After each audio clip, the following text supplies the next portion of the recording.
Så har vi så skiftezonen. De er lige ved at gøre det sidste klar. Det er så her, vi kommer ind. Smider våddragterne.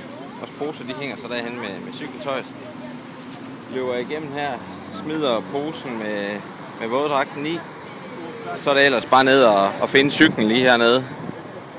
Et eller andet sted. Og den her skiftezone, den slutter altså ikke hernede ved det første hegn. Den bliver ved cirka, faktisk helt ned til palmerne dernede.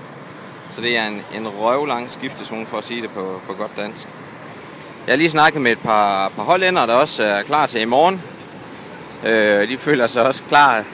De havde bare lige det, at i og med, at de bor i Holland, så det der med at få trænet de bakker, det har de ikke haft rigtig mulighed til.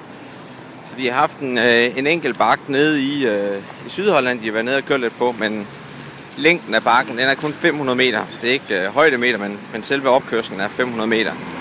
Så de glæder sig lidt til at prøve at komme ud og prøve bakkerne i morgen. Nu har vi heller ikke så mange bakker i Danmark, så vi er lidt i samme situation, men det skal nok blive en oplevelse.